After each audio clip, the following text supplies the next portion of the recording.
This is Sam Cooke. As you can see, like me, he's awful pretty. Honest you do, honest you do, honest you do. Whoa. I'm Nicole Cooke-Johnson, granddaughter to Sam Cooke, the King of Soul. I haven't had a song that wasn't a hit, so I was on the charts, I think, from the time I started until now. Sam Cooke wasn't around. I wasn't born and had the pleasure of growing up with him. But I've heard every story that you could imagine. As a young child, he would stick popsicle sticks into the ground and sing to them and tell everyone he was singing to his audience, because one day he would be a singer.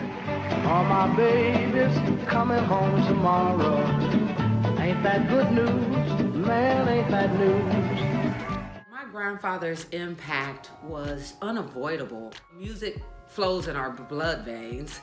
As just not being his granddaughter, I think that his message of change, I think that the intention in which he used his platform has been also an inspiration to me and my choices in life. But I think that also as his granddaughter, my position as the steward of his legacy has been one that has been very fulfilling. Well, if you observe what's going on and try to figure out how people are thinking and determine the times of your day, I think you can always write something that the people will understand. I think that if we had Sam Cooke here today, I think that we'd have an amazing new mantra to change. In the 1960s, we fought for civil rights, civil injustice, and today, 2021, we're still pushing the needle on social injustice.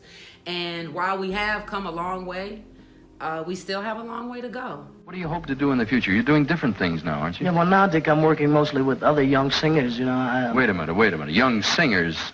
Cassius Clay is a young singer? Sam Cooke believed he had a gift, and that gift was to touch souls. And there's this idea that if you touch a soul, you're there forever. You've changed them in a way that they can never come back from.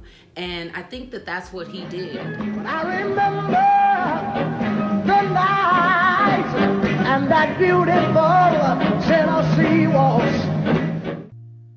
A long time coming, but I know change gonna come. Let me hear you. You got it, you got it. Oddest thing for us as a family is seeing someone or deciding that someone would play Sam Cooke obviously was big shoes to fill. And I have to say that Leslie Odom Jr., he brought it on home. I was born by the river. One of the things that they brought up in One Night in Miami, and I was happy to see them touch on this topic, is that Sam Cooke fought for. He came from a time where black music was gospel music. And he was one of the first artists who transitioned from gospel to rock and roll. And he was noted having said many of times that his goal was that eventually all of our music would be celebrated in one genre. There would be no genres. There would be just this great music. And I think one of the things he would like to see if he was here today is how all these amazing new artists are just doing music and making great music. No one's in any box. Everyone's doing things, all of these collabs, and you have great people singing. You have R&B artists singing with country western artists. You even have country western artists redoing Sam Cooke songs.